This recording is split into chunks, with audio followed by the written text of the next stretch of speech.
Hello বন্ধুরা, SSC 26,000 যে চাকরি প্যানেল যেটা বাতিল হয়েছিল সেটার যে কেস সেটা নিয়ে নতুন করে বলার কিছু নেই। আমরা সকলেই সেই কেসটা সম্পর্কে জানি। সেটা কলকাতা হাইকোর্টে সেটা নিয়ে কী ঘটেছিল এবং তারপর সেটা যেখানে সিঙ্গেল বেঞ্চ এবং তারপরে সেটা ডিভিশন বেঞ্চ এবং বর্তমানে সেটি সুপ্রিম কোর্টে দ্বারস্থ আছে।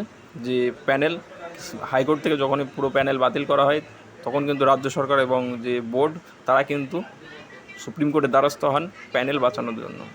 এবং তারপর সুপ্রিম কোর্টের যে প্রধান বিচারপতি ডি ওয়াই চন্দ্রচূড় মহাশয় তিনি কিন্তু এই কেসটি সিবিআই তদন্তের নির্দেশ দেন এবং এসএসসি বোর্ডকে বলে দেওয়া হয় যে তারা যাতে যোগ্য এবং অযোগ্যদের একটি লিস্ট তৈরি করে। তো প্রথমত বন্ধুরা, এটা হলো মূল যে বিষয় এর আগে ঘটেছে সেটা আপনাদেরকে জানানো হলো। এবারে যে মূল বিষয় যেটা আর কি, যে প্যানেল কি বাঁচতে পারে সিবিআই রিপোর্ট অনুযায়ী, কি হতে চলেছে, যোগ্যরা কি বাঁচবে, অযোগ্যরা কি মানে এর ভিতরে ডুবে থেকে যাবে, নাকি কি যোগ্যদের সাথে অযোগ্যরাও আর কি কপাল পুড়তে চলেছে, কি হতে চলেছে আর কি, কী হতে পারে এই দিন। তো সমস্ত কিছু জানাবো, তবে কত তারিখে আর কি কেসটি আছে সেটাও জানিয়ে দেবো, সাথে কখন কত নম্বরে এবং কিভাবে কি হতে পারে সমস্ত কিছু আপনাদেরকে এই ভিডিওতে জানাবো। তার জন্য বলবো অবশ্যই ভিডিওর সাথে সম্পূর্ণটা দেখুন এবং দেখার পরে যদি ভালো লাগে অবশ্যই লাইক করবেন, চ্যানেল নতুন হলে সাবস্ক্রাইব করে দেবেন এবং যদি হেল্পফুল মনে হয় বন্ধুর সাথে শেয়ার করবেন। তো আমরা যে মূল বিষয় সেখানে যাব। তো চলুন যে আর কি যেটি আছে সেটা আমরা দেখি। তো সুপ্রিম কোর্টের ডেইলি কজ লিস্ট, তো এটা 16/7/2024 তারিখে চিফ জাস্টিস অফ সুপ্রিম কোর্টের যে বেঞ্চ সেখানে কিন্তু লিস্টেড আছে কেসটি।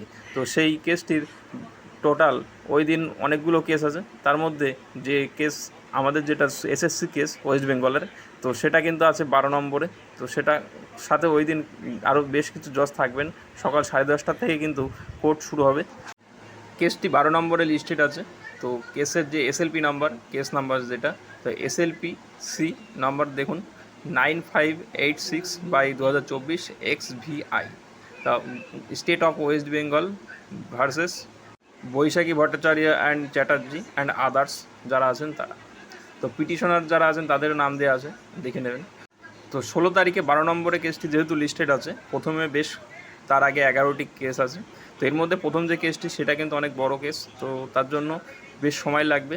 হয়তো ওই দিন 16 তারিখে কেসটি হয়তো বা শুনানি সম্পূর্ণ নাও হতে পারে, তার পরবর্তী হয়তো ওটা পরবর্তীতে আবার জজ সাহেব ডেট দিয়ে দিতে পারেন। তো এটা হলো মূল বিষয়। যদি কারোর এই নিয়ে কোনো জিজ্ঞাসা থাকে অবশ্যই কমেন্টে জানাবেন। তার সাথে যদি হেল্পফুল মনে হয় বন্ধুর সাথে শেয়ার করবেন এবং ভালো লাগলে লাইক করবেন। কোনো জিজ্ঞাসা থাকলে অবশ্যই কমেন্টে জানাবেন।